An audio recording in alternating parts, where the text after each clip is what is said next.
ओम नमः शिवाय। नमो अनन्ताय, नमो सिद्धाय, नमो आर्याय, नमो उवज्राय, नमो लोये सर्वसाहुणं, नमो लोये सर्वसाहुणं।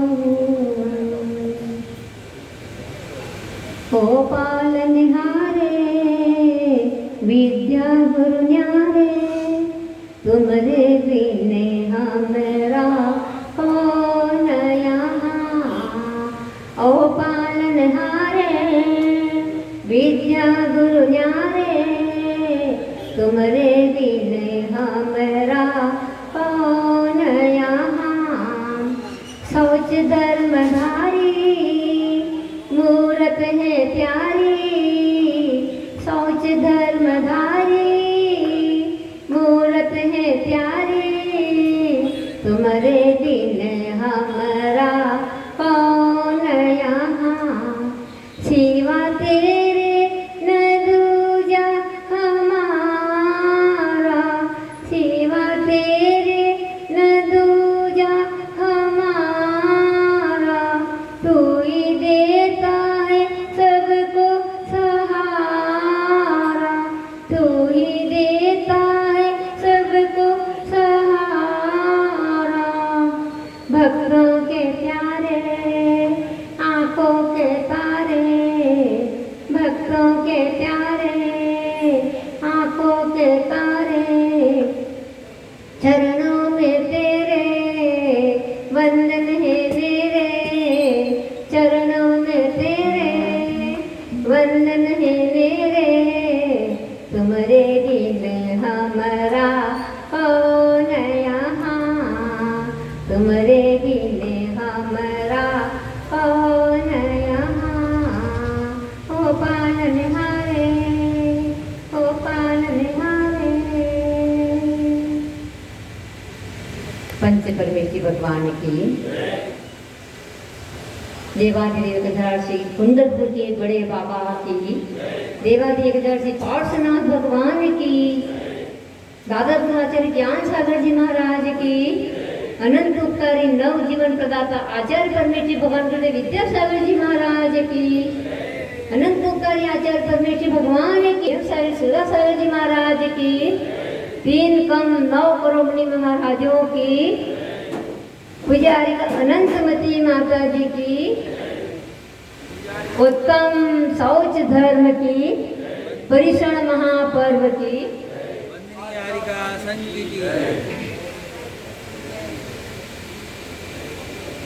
प्यारी प्यारी भव्य आत्मा। सुबह प्रातः से 6 बजे से आप लोग बैठे हुए हैं, सब बहुत थक चुके होंगे, है ना। अब थोड़े आपकी पूरी थकान दूर हो जाएगी धर्मामृत का पान करने से। धर्मामृत का पान तो 6 बजे से ही कर रहे हैं, फिर भी सब प्रकार की मिठाई अलग अलग होती है ना। तो अपन धर्मामृत का पान कर रहे हैं, अभी भगवान की भक्ति कर रहे थे तो बताया आज उत्तम शौच धर्म परिषण पर्व रात का चतुर्थ दिवस। कौन सा दिवस है? आज चौथा दिन आपकी इसमें से निकलता जा रहा है, एक एक दिन आपका कम होता चला जा रहा है आपकी पूंजी धर्म की। वैसे तो धर्म की पूंजी आत्मा की अनंत है और आत्मा में अनंत ज्ञान दर्शन विराजमान है, तो कभी धर्म की पूंजी कम नहीं होती, वो तो बढ़ती चली जाती है। फिर भी आप लोगों की अपेक्षा कि 10 दिन विशेष रूप से आप धर्म ध्यान कर पाते हैं, इसलिए परिषण पर्व का चौथा दिन उत्तम शौच धर्म का दिन। वैसे तो देखा जाता है कोई सत्य को पहले मानते हैं और कोई शौच धर्म को पहले मानते हैं, किंतु तत्वार्थ सूत्र के अनुसार और भी प्रामाणिक आचार्यों विद्वानों के अनुसार और कसायों की प्रामाणिकता के अनुसार भी देखा जाए तो क्रोध सबसे पहले क्या था? उत्तम क्षमा धर्म है। तो क्रोध का प्रतिपक्षी क्या है? क्षमा। मान का प्रतिपक्षी मार्दव, माया का प्रतिपक्षी आर्जव। याद है ना 10 धर्म के नाम, इसलिए तो हम रुक गए। और लोभ, लोभ कसाय का प्रतिपक्षी क्या है? आज का दिन उत्तम शौच था। इसलिए क्रोध, मान, माया, लोभ और ये क्रम से क्षमा, मार्ग, आर्जव, शौच। क्योंकि जब पवित्रता आत्मा में आ जाती है और इतनी सुचिता हमारे अंदर आ जाती है, फिर सत्य धर्म की प्राप्ति हमारे जीवन में होती है। तो बताया है, मन मरी माया मरी, मन मरी माया मरी, मर मर जाए शरीर, तो भी तृष्णा ना मरी, कह गए दास कबीर। कबीरदास की पंक्तियां तो ऐसी प्रसिद्ध है, अपन स्कूल में भी पढ़ते हैं। तो कहने का मतलब कि मन को मार दिया, माया को मार दिया, किंतु तृष्णा नागिन त्यों ज्यों डंके लहर लहर की आवे। अंतिम समय में भी तृष्णा नहीं मरती है बंधु। एक बालकपन और एक बुढ़ापन, बताते दोनों समान होते हैं। जैसे कि बालक भी होता है तो उसको ज़्यादा मतलब नहीं हो पाता है विवेक, इस प्रकार अंतिम समय में बुढ़ापा भी आता है। तो जब संलग्न का समय आता है उस समय उनको खाने पीने की रुचि बढ़ती है, ये खिला दो वो खिला दो, जबकि आंतें काम नहीं करती है, पचता नहीं है, जितना भी खाए सब बच जाता है। किंतु फिर भी तृष्णा नागिन क्यों तो डंग, तृष्णा नागिन के कारण वो अपने संयम धारण नहीं करता, अपने इंद्रियों पर नहीं कर पाता, ब्रेक नहीं लगा पाता। इसलिए अंतिम समय में वो, कितने सारे लोग ऐसे होते हैं जो अंतिम समय अपना सुधार नहीं कर पाते। याद आ गई एक बात अचानक कि हमने अपने जीवन में मतलब हमेशा संलग्ना तो कराते ही रहते हैं। तो संलग्ना का मौका आया था बंडा में, नाम नहीं लेंगे हम। तो बंडा में एक दादाजी की संलग्ना हो रही थी, अच्छे 80 वर्ष के करीब होंगे, 85-80 वर्ष। तो उनसे कहते थे नमोकार मंत्र बोलो अंतिम समय में। हमें नहीं मालूम थी, वो रात में घड़ा घड़ा करके अच्छे खूब सारा पानी पीते हैं, घड़ा पास में रख करके बैठते हैं। बाद में पता चला कि वो तो पूरी रात पानी पीते थे, हमें क्या मालूम। और उन्हें खुद धर्मात्मा थे वो, किंतु उनको प्यास की इतना सताती होगी। तो संलग्ना का समय जब आया था एकदम ऐसा आया कि पूरे प्राण निकल गए, उंगलियां बिल्कुल कड़ी हो गई, सब हो गई। तो हमने कहा कि दादाजी अब सब प्रकार का त्याग कर लो, क्योंकि हमने सब प्रकार का त्याग, अब नई नई दीक्षा ली थी हमने भी, 1-2 साल ही हुए थे, मैं ज़्यादा 2-3 साल दीक्षा लिए, तो ज़्यादा मतलब संलग्ना का अनुभव भी नहीं था। तो उन्होंने कहा वो सब प्रकार का त्याग करना चाहते हैं, तो हमने भी कह दिया चलो 4 प्रकार के आहार पानी का त्याग कर दो। अब उन्होंने अच्छी अवस्था में मतलब चेतन अवस्था में त्याग तो कर दिया। और त्याग करने के बाद दोपहर 12-1 बजे और बिल्कुल ऐसा लग रहा था कि वो 1-2 घंटे के बचे हैं, वो सब प्रकार की उनकी दिख रही थी। पर वो आयु कर्म तो किसको पता थोड़ी चलता है। तो वो तो वापस 4-5 घंटे के बाद थोड़े और अच्छे हो गए। और 12-1 बजे कहते हमने पानी पिलाओ। तो भैया पानी कैसे पिलाए, 4 प्रकार के हर पानी का त्याग करा दिया था। जब से हमने कान पकड़े, चाहे बिल्कुल मरना सा अवस्था हो तो भी 1 घंटे का त्याग करा। कभी भी आजीवन त्याग नहीं कराना चाहिए 4 प्रकार का, क्योंकि आयु कर्म किसके आदि ने अवधि ज्ञानी मुनि या केवल ज्ञानी जान सकते हैं। अपन नहीं जान सकते कि आयु कर्म कितना है। तो लगता है चले गए और फिर अपन अरे तो आ गए लगता है नहीं ऐसा कितनी बार ऐसा होता है। इसलिए जब से हम कभी आजीवन त्याग कराते ही नहीं है, बिल्कुल अभी 2 मिनट में प्राण निकलने वाले तो भी हम कहेंगे जब तक अभी ये तबियत खराब है 1 घंटे का त्याग, 2 घंटे का त्याग, ताकि तो फिर क्या होता है, उनसे कहते हैं दादाजी आपका अंतिम समय है, अब तो आप नमोकार मंत्र नहीं, खाली ओम बोल दो।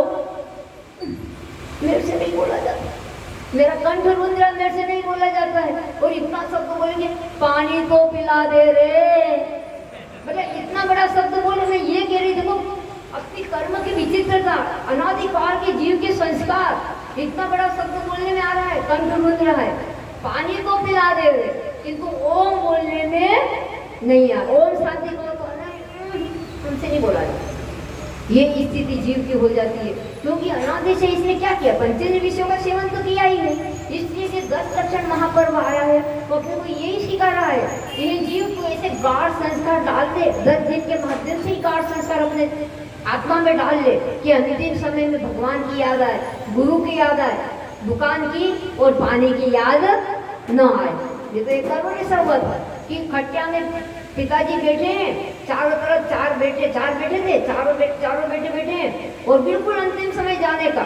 तो कह रहे कि वो कहाँ है, वो कहाँ है, वो कहाँ है, वो सबने कहा पिताजी मैं यहाँ हूँ, पापा जी मैं यहाँ हूँ, पापा, चारों ने अपने नाम ले लिया।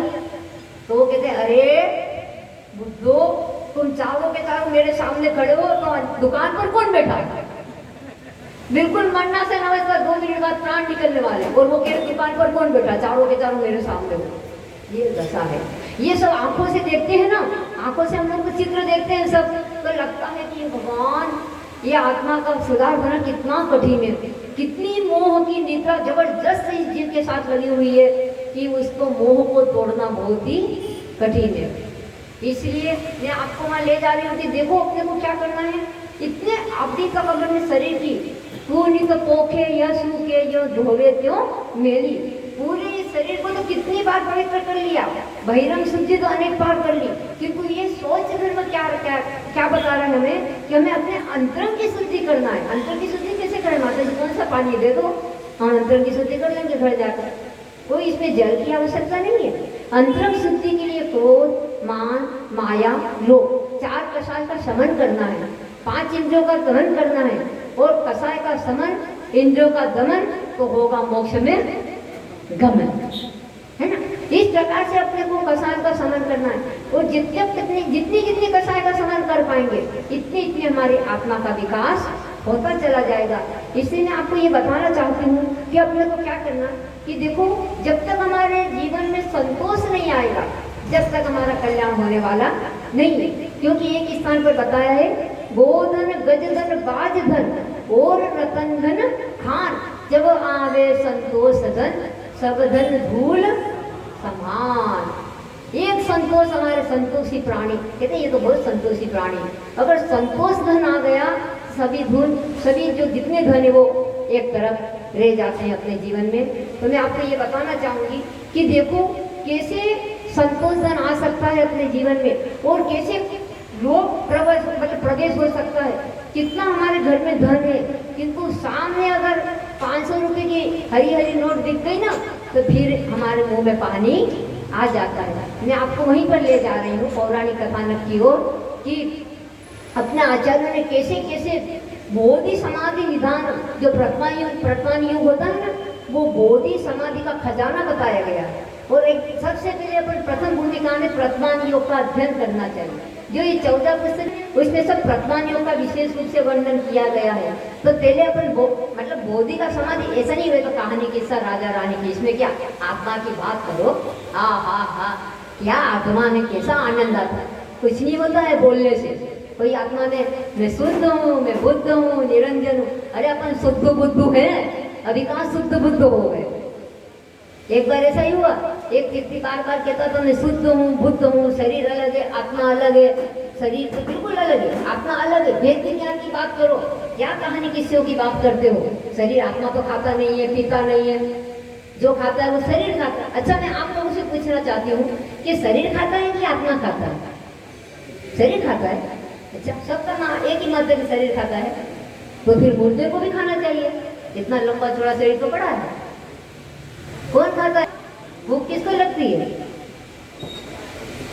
अब सब मुश्किल में हो गए, क्या पता है? अरे बताइए, कुछ तो बताइए, फिर हम तो बताएंगे। कौन खाता है? आत्मा। शरीर को खा नहीं सकता। अरे शरीर खाता हो तो फिर मुर्दे को खाना चाहिए। मुर्दा अभी साहब अपने सामने प्राण निकल रहे, वो हट्टा कट्टा पड़ा है सामने, खिलाओ उसको। अगर हाँ अंकुर कॉलोनी का कोई ऐसा मुर्दा खा सकता होता अलग बात, नहीं खाता। और फिर आत्मा खाती है तो आत्मा भी नहीं खाती। अगर आत्मा खाती है तो सिद्ध भगवान सिद्धालय में विराजमान है, वो भी नहीं खाती, तो फिर क्या करेंगे? शरीर भी नहीं खाता, आत्मा नहीं खाता, खाता कौन है माता जी? हमें नहीं मालूम।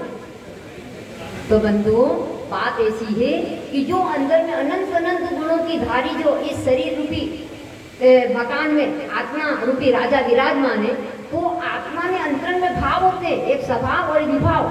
अपनी आत्मा कर्मों से सही से व्यवहारिक परिणाम है, उसके अंदर विभाव रूप में परिणाम कर रही है अपनी आत्मा। स्वभाव रूप में परिणाम कब करेगी? जब अष्ट कर्म नष्ट हो जाएंगे, जब वो अपने आत्मा में लीन हो जाएगी।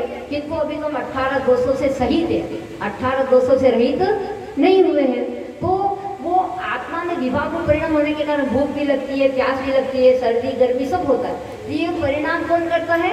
आत्मा, व्यवहारिक आत्मा, जो कर्मों से सहित आत्मा वो। और उसकी पूर्ति कौन करता है? शरीर, क्योंकि शरीर और आत्मा का एक नेक संबंध है, किंतु भाव करता है आत्मा। संवेदन कौन करता है? भूख का, प्यास का, खाने का, पीने का, सर्दी का, गर्मी का अभ्यास, मतलब संवेदन कौन कर रहा है? आत्मा। और उसकी पूर्ति कौन करता है? शरीर। इसलिए जैसे आप कपड़े निकाल के अलग कर दो, ऐसे अपन शरीर को निकाल कर अलग नहीं कर सकते। क्योंकि शरीर और आत्मा का बिल्कुल एक नेक संबंध है। कैसा एक नेक संबंध? दूध और पानी की तरह। दूध और पानी को तो मान लो कथनचित मशीन के द्वारा अलग कर सकते हैं, किंतु हाँ, और शरीर और आत्मा को भी भेद विज्ञान की मशीन के द्वारा, मतलब बाहर अग्नि जल रही है, सिगड़ी जल रही है, शियाल खा रहा है, शेर खा रहा है, किंतु अपनी आत्मा में लीन है, तो वो भेद विज्ञान की मशीन के द्वारा शरीर और आत्मा को एक में मतलब पृथक कर सकते हैं, और वो अपना केवल ज्ञान को प्राप्त। वे कब आएगा? जब आवे संतोष धन। ऐसा संतोष आ गया कि नहीं, शरीर सो मैं नहीं, मैं तो आत्मा हूँ। एक आत्म राम में ही संतोष का अनुभव करता है, वो भव्य प्राणी अपने आत्मा की ओर ही निहारता रहता है। मैं आपको उस ओर ले जा रही हूँ कि एक व्यक्ति, कोई रोगी व्यक्ति है, उसको रोग हो गया है। रोग वो कितने दिनों से, लंबे दिनों से खूब सारे रोग उसके शरीर में हो गए हैं, और कितनी दवाई की, यहाँ अपनों यहाँ के सभी डॉक्टरों को, वैद्यों को बता लिया, किंतु उसको किसी प्रकार की सफलता नहीं मिल पा रही। अब क्या करें? तो उन्होंने सोचा कि चलो और थोड़ा पुरुषार्थ कर लेते हैं अपन। कैसे पुरुषार्थ कर लेते हैं? तो वो रोग होने पर कोई वैद्य के पास चला जाता है, वो रोगी तो चला जाता है, तो वैद्य जी क्या कहते हैं, भैया आपके तो वात, पित्त और कफ का जबरदस्त प्रकोप है, इसलिए आप इतने परेशान हो रहे हैं। ठीक है, वो भी कभी सबके पास जाके पूछूं तो आखिर हुए क्या, अनुभव तो ले लूं। फिर वहाँ से सुन करके वो कहाँ चला जाता है? कोई निमित्तिक या ज्योतिषी के पास चला जाता है, क्योंकि बहुत परेशान हो गया था। तो अब सब प्रकार के जितने डॉक्टर हैं संसार में, सबके पास जाके पूछ लो आखिर में है क्या, तो पता चलेगा। फिर उसका रोग का निदान करके उसके अनुसार हम अपना इलाज करवाएंगे। तो वो रोगी निमित्तिक और ज्योतिषी के पास चला जाता है, तो वो कहते हैं, अरे भैया आपके तो शनि ग्रह की दृष्टि बहुत क्रूर है, जबरदस्त शनि ग्रह लगा है, अभी तो आपके ग्रहों की दृष्टि क्रूर चल रही है। ठीक है भैया, सबकी सुनते जाओ। फिर वो रोगी आगे चला जाता है, कहाँ चला जाता है? कोई मांत्रिक या तांत्रिक के पास चला जाता है, तो वहाँ पर आपको तो भूत पिशाच का प्रकोप है, कोई कम गए थे तो हवा लग गई आपको, भूत वगैरह लग गए हैं। अच्छा ठीक है, फिर सबकी सुन करके उसको संतोष नहीं होता है। जहाँ पर चले गए सब अलग अलग, कोई अपने किसी की बात किसी से मिलती नहीं है। यहाँ भी देखो, अपन जितना डॉक्टर के पास जाएंगे ना, कोई की डॉक्टर की बात कोई डॉक्टर से नहीं मिल पाती, सबकी अपने अपने अनुभव अलग अलग रहते हैं। रोग भले एक हो, किंतु सबका अनुभव अलग अलग होता है। तो इसी प्रकार की उन्होंने सोचा कि चलो मंदिर में भगवान के समोसण में दिगंबर मुनिराज पधारे हुए हैं, पता है कि सब रोगों की एक दवा, दिगंबर महाराज जी के पास चले जाओ, वहाँ पर सब अच्छे से अपना इलाज हो जाता है। तो फिर वहाँ पर जाते हैं और वो रोगी जाकर के महाराज जी को नमस्ते करते हैं और बोलते हैं, गुरुदेव मुझे कोई ऐसा मंत्र दीजिए या मुझे कोई ऐसी दवा बता दीजिए कि जिससे मेरा रोग शांत हो जाए। वितरागी संत मुनिराज कहते हैं, भैया घबराओ मत, अभी तुम्हें तीव्र रोग लगा है, तो ये तुम्हारे पूर्वोपार्जित कर्मों का फल है। पूर्व में कोई ऐसा कर्म अपने द्वारा हो गया है, तो उसका वो कर्म उदय में आया है, इसलिए घबराने की आवश्यकता नहीं है। यहाँ पर तो भगवान की भक्ति से जन्म जरा मरण का रोग भी नाश हो जाता है, तो शरीर का रोग नाश हो जाए तो कौन से आश्चर्य की बात है। अच्छे से भगवान की भक्ति करो, पूजा करो, 10 लक्षण में 12-12 बजे तक अच्छे से खूब सात स्वाध्याय कर लो। ये 10 दिन की कमाई है, ये तो फिर आपको तो इतना मतलब इतनी पुण्य की कमाई आप नहीं कर पाएंगे अपने जीवन में। परिश्रम पर्व के निमित्त से आप इतनी कमाई कर लेंगे। इस प्रकार से ये बताया। तो अब क्या होता है कि रोगी को वितराग मुनि की बात अच्छी लगी और वो भगवान की भक्ति में लीन हो गया। और बंधु वर्षों का रोग था और भगवान की भक्ति में लीन हो गया। और जैसे आप लोग 10 दिन में भी लीन है ना, देखो क्या कहलाते हैं, कोई भदैया कहलाते हैं कि जो मात्र भाद्र पक्ष में ही आते हैं भगवान के मंदिर में। कोई सदैया होते हैं, तो सदैया हमेशा, सदैया मतलब सदैव, हमेशा भगवान के चरण, पहले देव पूजा बाद में काम पूजा। पहले भगवान की पूजा करेंगे, अभिषेक पूजन करेंगे, फिर बाद में मुंह में पानी डालेंगे। ऐसे भी लोग हैं, सब प्रकार के लोग होते हैं, तो वो कहलाते हैं सदैया। और कोई कदैया, महाराज जी माता जी आ गए, अपने यहाँ चौका लगाया, आ हुआ, जब मंदिर जाना है, कभी कभी आ गए, कोई के उपदेश सुन करके, है ना। और कोई मरैया बन गया कि भैया अब समाज में बैठे हैं तो तेरह होती है या 3 दिन का बोलते, 3 दिन को खारी खारी उठती है, तो उस समय देव दर्शन कराने के लिए तो जाना ही पड़ेगा, भले जैसे न जाओ पर समाज में बैठे हैं तो इतना तो अपने को निभाना ही पड़ेगा। तो उस दिन मरैया मतलब जब कोई चला गया तेरही करनी या कोई खारी आरी उतरने, उस दिन अपन भगवान के दर्शन कर लिए। अब आप लोग अपने हृदय पे हाथ रख के अंकुर कॉलोनी वाले तो सभी सदैया हैं, ये मुझे पक्का पता है। और मान लो जो नहीं है सदैया तो बन जाना सदैया, और अपने हृदय पे हाथ रख के देख लेना कि हम कौन है, 4 में से हमारा नंबर कहाँ पर आता है। अगर सदैया को छोड़कर और कहाँ पर नंबर आता हो तो उन तीनों को छोड़ करके मात्र सदैया की कोटि में आप लोग आ जाना। तो मैं आपको बताना चाहूंगी कि एक छोटा सा बालक 2-3 साल का मनमोहन, जिसका नाम क्या था, मनमोहन, अपने मम्मी पापा का लाडला बेटा और करोड़पति बाप का बेटा, हमेशा 24 घंटे अपने आभूषणों से लगा हुआ रहता था, अनेक प्रकार के रत्नों के, स्वर्ण के आभूषण, क्योंकि कितने वर्षों के बाद वो सुपुत्र की उत्पत्ति हुई थी और वो भी करोड़पति सेठ के यहाँ। और इकले का इतना सुंदर सर्वांग सुंदर बेटा, किसको प्यारा नहीं होगा। तो 3-4 साल का बेटा, और देखा कि हमेशा खेलता कूदता रहता। एक दिन क्या होता है कि वो खेलते खेलते अपने मित्रों के साथ खूब दूर चला जाता है और संध्या होने लगती है, शाम का समय हो गया, संध्या हुई तो सभी बच्चे धीरे धीरे आ गए आगे आगे दौड़ करके, किंतु वो बेटा पीछे रह गया। और होता क्या है कि एक जो लोभी व्यक्ति था, जिसको हमेशा धन धन धन, क्या बोलते हैं, बाप भले न भैया सबसे बड़ा रुपया। हमने नाटक देखा, बम्बई में एक नाटक देखा था, ये सबसे बड़ा रुपया। तो वास्तव में कोई भी अच्छा नहीं लगता, रुपया अच्छा लगता है।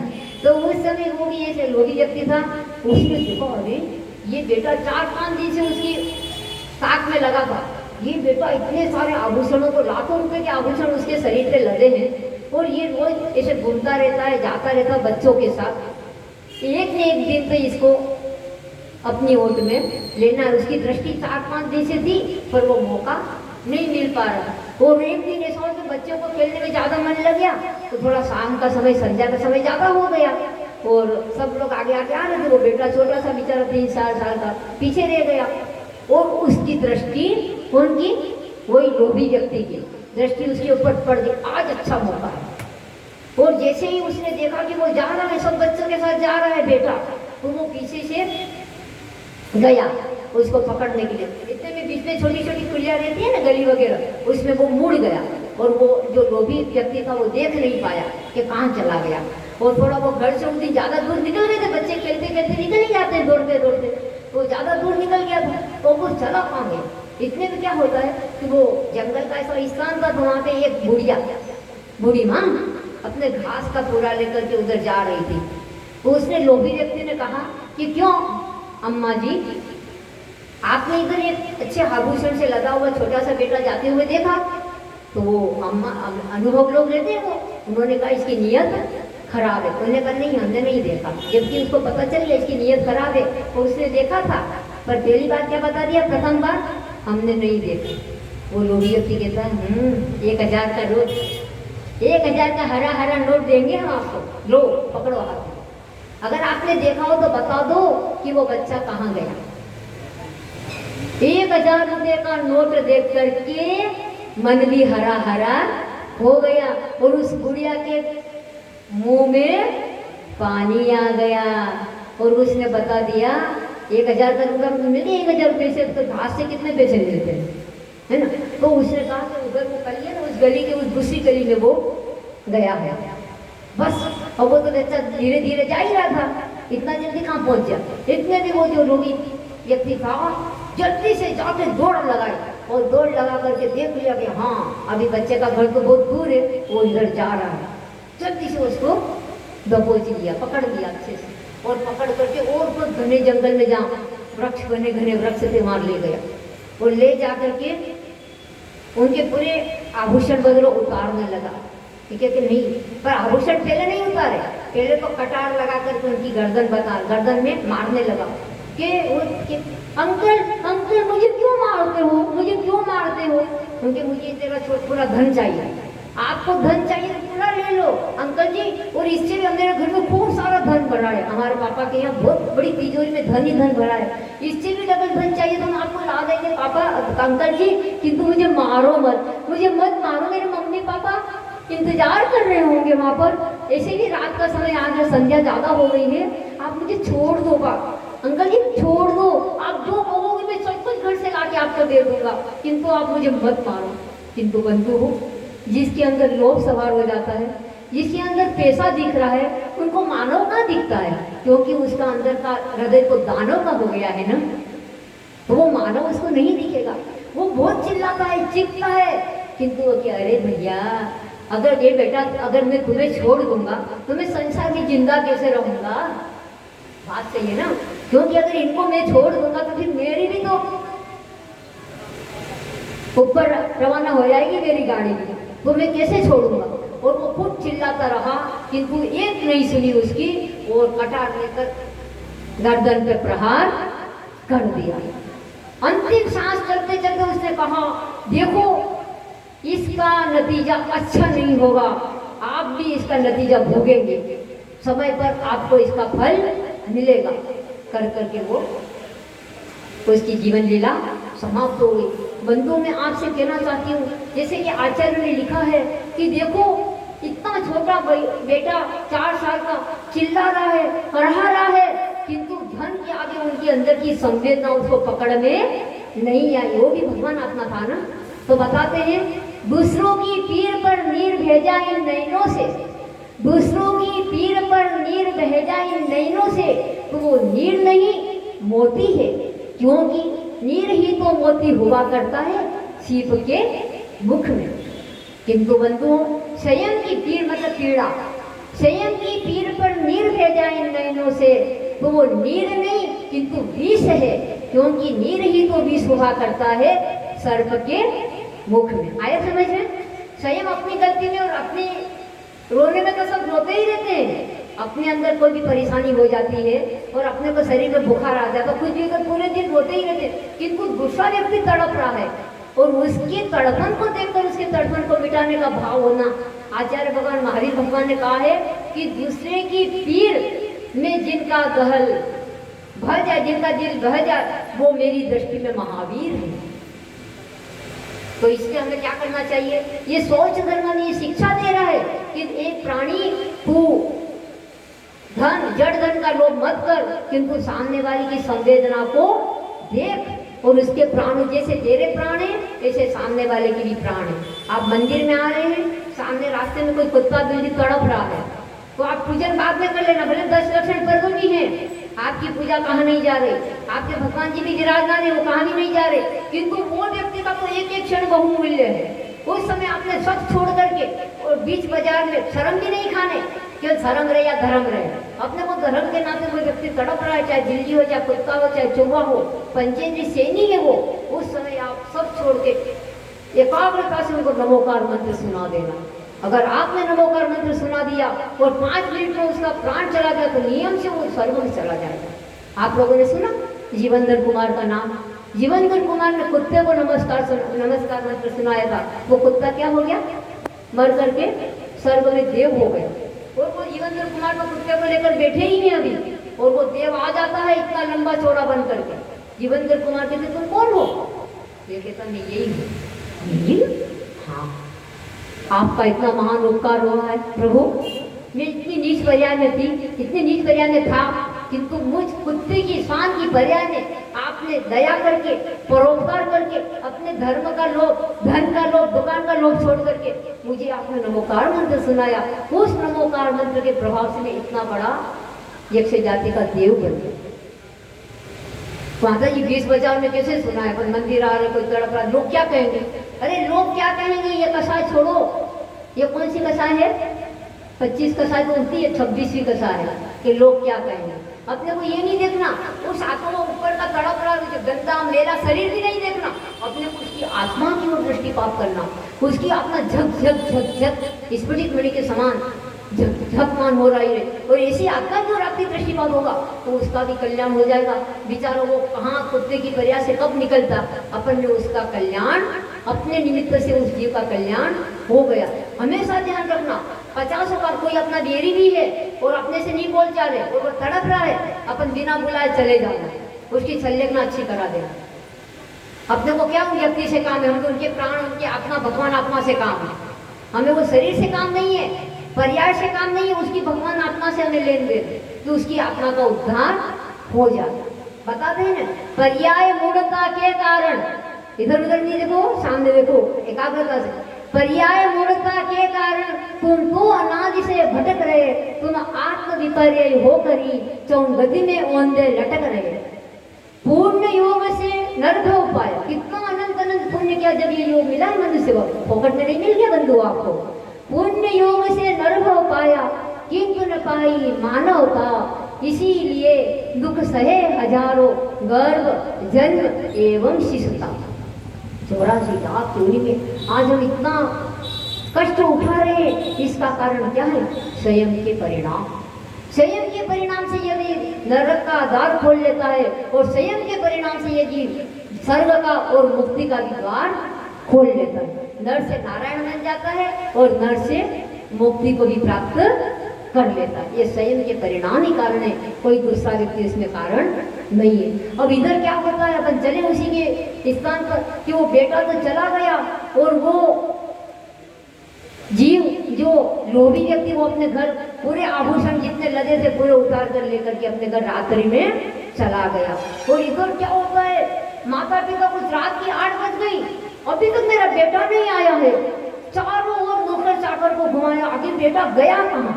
एक तो वैसे ही सुपुत्र की प्राप्ति इतनी दुर्लभता से हुई थी और इकलौता बेटा मनमोहन, सबकी आंखों का तारा, मन को मोहन करने वाला, और वो चला कहाँ गया?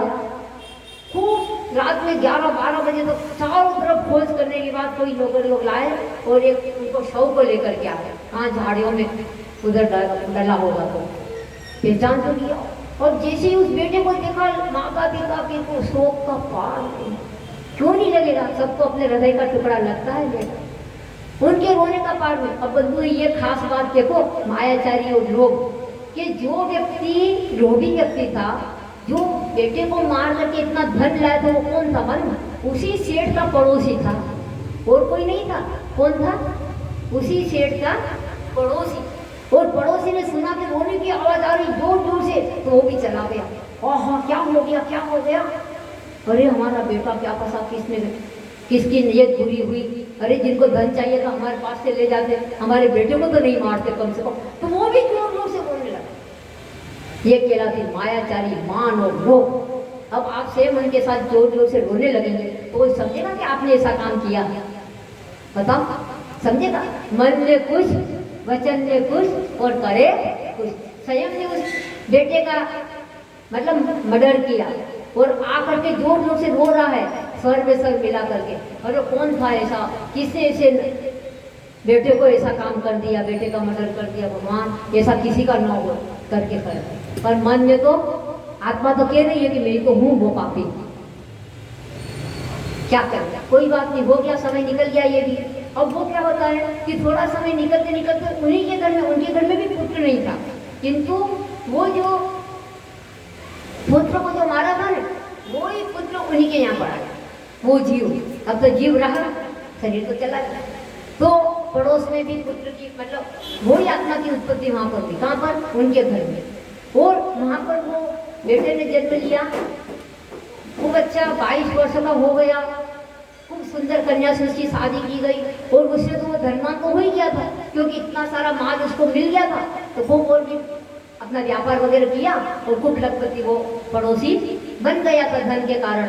और इतना खुश हो रहा था, देखो हमारे पुत्र की हुई के। जो उसने कहा था ना, मन में सोचता है कि बेटे ने कहा था कि इसका फल तुम्हें कटु मिलेगा, यही कटु फल, मैं इतना लखपति बन गया, मेरे यहाँ पुत्र की उत्पत्ति हो गई, देखो सुंदर कन्या सी बहू भी मेरे घर में आ गई, ये कटु फल है क्या? कितना मीठा फल है, कितना खुश हो रहा है देख करके। और बस जब वो 22 वर्ष 20 वर्ष में उसकी शादी भी की गई और अच्छे से धूमधाम सब बढ़िया रहने लगे, पूरा घर में स्वर्ग का वातावरण अच्छे से रहने लगे।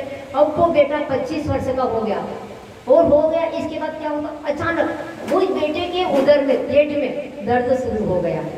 पेट में दर्द शुरू हो गया, कितने लाखों रुपए खर्च कर दिए, एक से एक डॉक्टर को बुलाया गया, किंतु पेट में दर्द जो उठा तो कमी नहीं। अब क्या किया जाए? फिर वो अंतिम में वो बोला, वो बेटा, पिताजी बस अब मैं जा रहा हूँ। जा रहा हूँ? नहीं बेटा, मुझे छोड़ के नहीं जाओ, तुम्हारे लिए मैंने लाखों रुपए खर्च कर दिए, तुम अच्छे हो जाओगे। नहीं, याद रखो पिताजी, मैं वही हूँ। कौन हूँ? 25 वर्ष पहले आपने किसी बालक को मारा होगा, छोटे से बालक को, याद रखो, मैं वही आत्मा हूँ। जब आज आप रो रहे हो मेरे वियोग में, तो ये याद नहीं रखा कि उस समय वो 4 वर्ष का बालक मरा था, उसे उनके माता पिता को कितना दुख हुआ होगा, वो कितने रोए होंगे। आपने दूसरे की पीड़ा को अपनी पीड़ा नहीं समझा। अब तो मैं जा रहा हूँ, मेरा बदला चुक गया, क्योंकि लाखों रुपए खर्च कर दिए दवाई में भी, और बस अंतिम करके वो उसने सांस छोड़ दी और वो भी चला गया। अब रोते रहे, खूब रोए, खूब पूछे, अब क्या करें, हाथ में से तो वो रत्न निकल ही गया। अब किसी ने कहा कि मंदिर में दिगंबर मुनि महाराज पधारे हुए हैं, तो आप जाइए, वहाँ दर्शन कीजिए और उनसे सांत्वना का लाभ लीजिए, उसी से आपको संतोष मिलेगा, सांत्वना मिलेगी, क्योंकि कर्म का उदय तो ऐसा होता है। जबकि वो पड़ोस वाली, उनको पता नहीं कि इनने हमारे बेटे को मारा है, उनको तो बिल्कुल पता नहीं, हवा भी नहीं लगने दी उनने कभी। फिर वो चला जाता है, पूरा परिवार चला जाता है ना। अब कितने, शादी 20 वर्ष में हुई और 25 वर्ष में वो लड़की भी क्या हो गई, विधवा हो गई। बंधु आजकल चलने लगा विधवा विवाह, तलाक देकर विवाह कर दो, विधवा का विवाह कर दो, अपने घर में बहू है तो उसको एक को तलाक देकर दूसरे का विवाह कर दो। ये क्या है, क्या मचा रखा है आप लोगों ने? ये धर्म है क्या? धर्म तो ऐसा होता है कि एक लड़की का एक ही पति होता है, एक बार लड़की की शादी कर गई, इसके बाद चाहे कितनी भी परिस्थिति आ जाए, दूसरी शादी कभी भी होती नहीं है। ब्रह्मचर्य धर्म के दिन हम आपको बताएंगे अच्छे से। आज तो उत्तम सोच धर्म का दिन, क्योंकि पहले तो देखो राजू ने खाली मन में विचार ही किया था नेमिनाथ भगवान के प्रति, नेमिनाथ मेरा पति होगा, किंतु विचार करने के बाद कुछ भी नहीं हुआ था ना। यदि नेमिनाथ चले गए तो वो कहे, जो नेमिनाथ की दशा वही मेरी दशा, नेमी कुमार चले गए तो मैं भी उसी रास्ते में जाऊंगी। उन्होंने कहा माता पिता ने कि बेटे तू क्यों रोती है, इससे भी बढ़िया सुंदर वर तुम्हारे लिए लाएंगे हम। वो कहती मुझे कोई सुंदर वर की आवश्यकता नहीं है, मुझे तो अपने जीवन में संवर की आवश्यकता है, मुझे कोई वर नहीं चाहिए, मुझे संवर चाहिए। संवर चाहिए मतलब संवर और निर्जरा करके मैं मुक्ति को प्राप्त करूँ। ऐसा अपना जीवन धर्म में बंधु कटु हो सकता है, आपको बुरा लग भी सकता है, किंतु इतना नियम लेना चाहिए आज उत्तम सोच धर्म के दिन कि एक बार आपने को अच्छे से देख कर दिया, फिर लड़की का किस्मत, और मान लो लड़की का कुछ हो गया, अपने घर में बेटा चला गया, बहू का कुछ हो गया, उसको आरिका के पास लाइए, मुनिराज के पास लाइए, उसको अच्छे संस्कार डालिए, उसका पुण्य होगा, वो अच्छे से अखंड ब्रह्मचर्य का पालन करके और अपना जीवन बिताएगी। पर कभी भी सपना में भी ऐसा नहीं सोचना कि लड़की की दूसरी शादी करें। और अगर लड़के की भी शादी करते हैं तो लड़के की मान लो पत्नी चली गई, उसकी पति की पत्नी चली गई, तो उसके लिए अगर कुमारी कन्या मिलती हो तो आप शादी कर सकते हो और आप आहार दान के पात्र बन सकते हो। अगर अपने घर में लड़के की भी आपने दूसरी शादी करी, शादीशुदा लड़की से, तो पूरा परिवार आहार दान देने का पात्र नहीं है। कान खोल करके सुन लो। और जिसके घर में ऐसा है वो न कभी चौका लगाने का प्रयास करे और न कभी आहार दान दे। क्यों कि साधु को आपके घर में चौका लगा है, आहार दान ले लेंगे, किंतु साधु को बिल्कुल भी पाप नहीं लगेगा। क्यों नहीं लगेगा कि 3 बार उन्होंने शुद्धि बुलवाई, मन शुद्धि, वचन शुद्धि, काय शुद्धि, आहार जल शुद्ध। मूलाचार में लिखा है कि अगर होटल का भी पूरा बना बनाया भोजन आप रख ले अपने चौके में और साधु का पठगान कर ले और शुद्धि बोल ले और साधु आहार कर ले, तो भी साधु को एक कणिका रूपी पाप नहीं लगेगा। क्यों नहीं लगेगा कि उन्होंने विश्वास से धर्म चलता है करोड़ों रुपए का व्यापार भी आप किसके बल पर करते हैं? विश्वास के बल पर करते हैं। तो साधु को तो आपने 3 बार शुद्धि बुलवाई और 3 बार आपने शुद्धि बोली, मन की शुद्धि, वचन की शुद्धि और काय की भी शुद्धि, इससे उनको तो कोई दोष लगेगा नहीं। और अगर साधु को बाद में पता चला अरे यहाँ तो गड़बड़ था, और इसी चौके में हम आ जाके आहार कर, तो अपने गुरु से कहेंगे और प्रायश्चित लेंगे। हम लोग तो अपनी पवित्रता वापस प्रायश्चित के द्वारा कर लेंगे।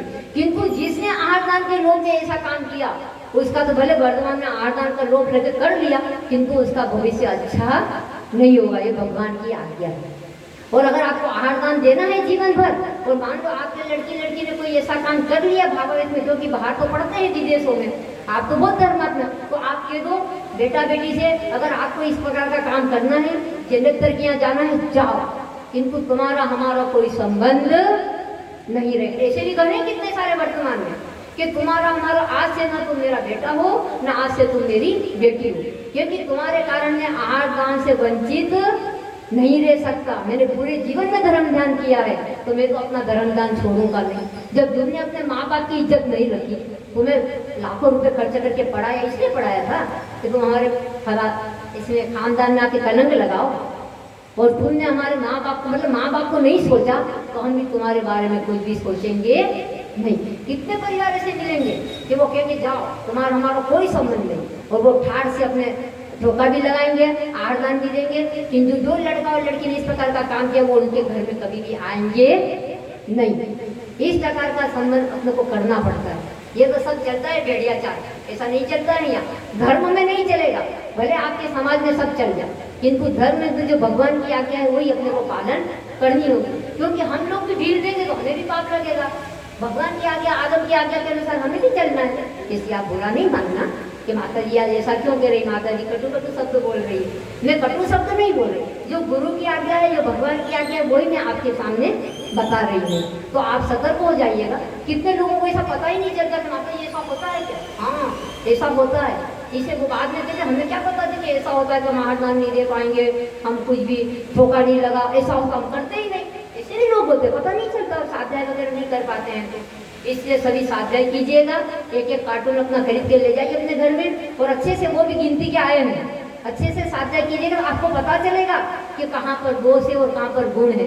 तो गुण ग्रहण का भाव रहे या दृष्टि न दोषों पर जाता। तो मैं आपको बता रही थी, अब क्या हुआ कि वो चले गए, टाइम आपका हो रहा है, वो चला गया लोभी व्यक्ति, और जा करके कहते हैं महाराज जी से नमस्ते करके, भगवान ये बताइए कि मैंने उस बेटे को मारा था, तो मुझे पाप लगना चाहिए, और मेरे लिए बेटे का वियोग हो। देखो ध्यान से सुनिएगा, ये कहानी किस्सा नहीं है, भगवान की वाणी है।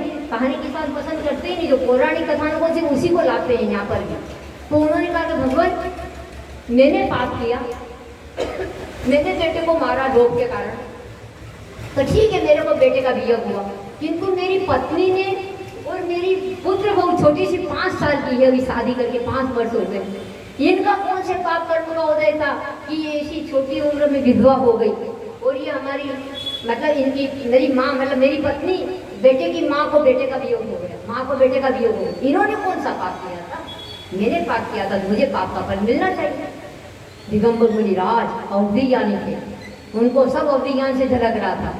उन्होंने कहा सुनो, जैसी करनी वैसी भरनी। जब तुम खूब सारे आभूषण लेकर के अपने घर में आए थे ना रात्रि में 12 बजे, जब तुम्हारी पत्नी ने देखा ना, वाह वाह वाह, उसके मुंह में पानी आ गया था, और उसने पूरी पूरी अनुमोदना की थी, आपने बहुत अच्छा कहा, बहुत अच्छा कहा, हमेशा के लिए अपनी गरीबी मिट गई।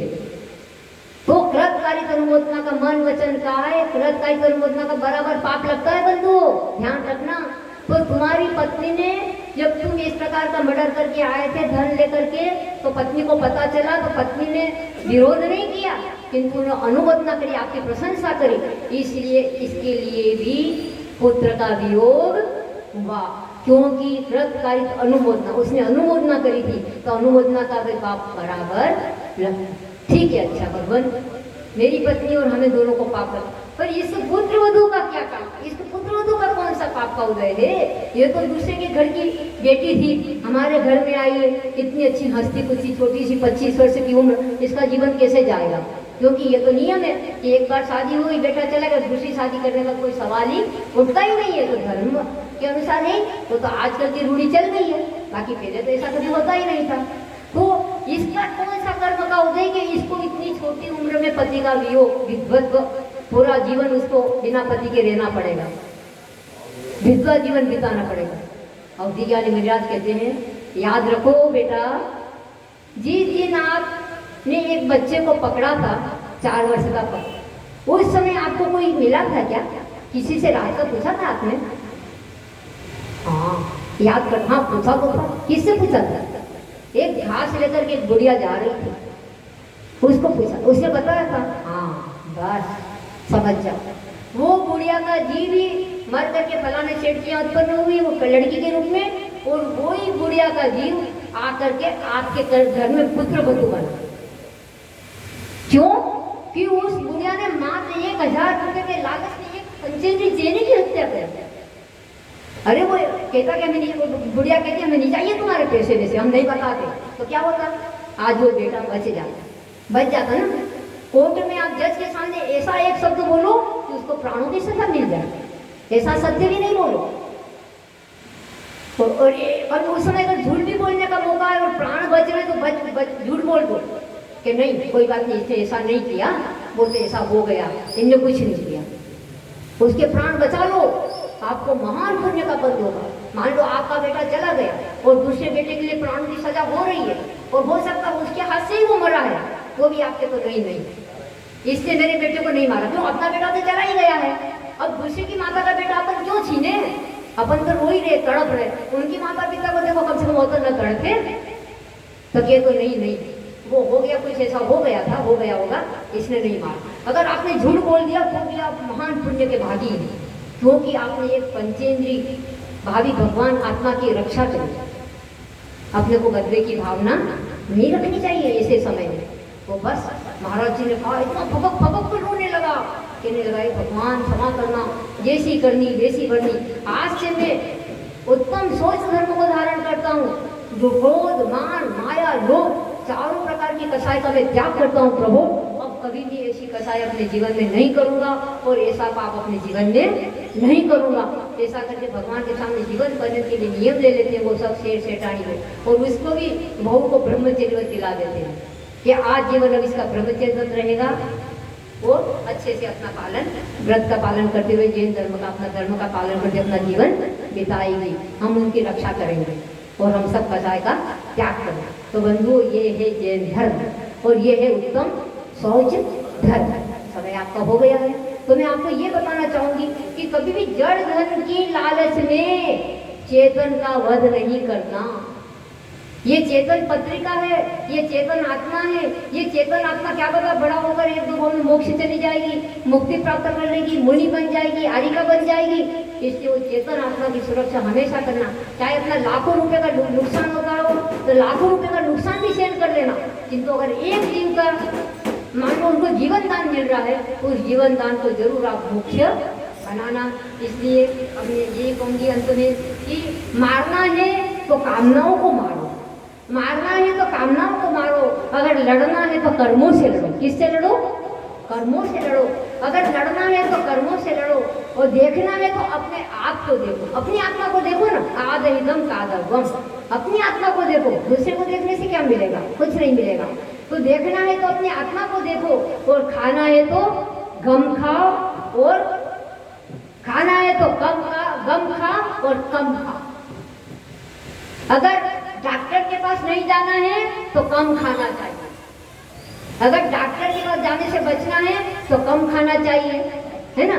और कोर्ट कचहरी से बचना है तो गम खाना चाहिए, और कर्मों से बचना है तो नम जाना चाहिए। यही धर्म का रहस्य है। इसलिए मैं आपको ये कहना चाहूँगी कि अपने को कसाय के ऊपर अंकुश लगाना है, 5 इंद्रियों के ऊपर अंकुश लगाना है। जैसे हमने क्षमा धर्म को धारण करके क्रोध को छोड़ा, मार्दव धर्म को धारण करके हमने मान को छोड़ा, आर्जव धर्म को धारण करके हमने क्या किया? किसको छोड़ा?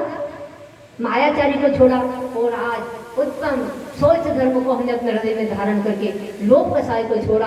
तो इस प्रकार से एक एक कसाय को अपन छोड़ते गए और एक एक बुरे व्यसन को छोड़ते गए, तो एक दिन हमारी आत्मा भी, देर नहीं है भगवान के घर में, देर है किंतु अंधेर नहीं है। एक दिन हम भी आज भक्त बने हैं, कल भक्त से मुनिराज बनेंगे, भगवान सच्चे भक्त मुनिराज बनेंगे, सच्ची चर्या का पालन करेंगे और सच्चे भक्त बनकर एक दिन हम भी भगवान बनेंगे। इसलिए भक्त नहीं भगवान बनेंगे ऐसा नहीं, भक्त बनकर के भगवान बनेंगे। बोलो आचार्य विद्यासागर जी महाराज की। कारिका अनंतमती माता जी की उत्तम शौच धर्म की 2 मिनट के लिए सुनिए। आज का जाप क्या है? ओम ह्रीम उत्तम शौच धर्मांगाय नमः। तीनों बार संध्या काल में 3 माला फेरने हैं। और आज के दिन आपका नियम रहेगा, हम तो 1 दिन का नियम दे रहे हैं, पर आप अपने जीवन में जीवन पर्यंत ऐसा नियम कर सकते हैं कि चाहे कितनी भी परिस्थिति आ जाए, किंतु हम लोभ नहीं। ठीक है, थोड़ा बहुत जितना लेना आपको धंधा में जैसा नफा लेना, फिर 100 रुपए की वस्तु 1000 रुपये में तो नहीं लेना। तुम 100 रुपये अपने घर में 1000 रुपये में बेच रहे हैं, बेचारे को 900 रुपये का नफा नहीं लेना। 100 के 200 ले लो, डबल भी नहीं लो तो अच्छा है, कम ले लो, 1.5 गुण ले लो, 100 के 150 ले लो बस। मतलब हम अपने जीवन में ऐसा लोभ नहीं करेंगे कि सामने वाला ऐसा वो हो जाए। तो हम अपने जीवन में लोभ कसाई का आज के दिन तो त्याग करेंगे। दुकान में बैठेंगे, जितना माल है उसके अनुसार ही बेचेंगे, थोड़ी सी कीमत ज़्यादा करके, किंतु ऐसी कीमत नहीं करके सामने वाले को एकदम आप ऐसा फकीरी बना दो। बस बोलो उत्तम शौच धर्म की, आचार्य परमेश्वर भगवान की। आचार्य भगवान का अर्घ्य चढ़ाएंगे अपन।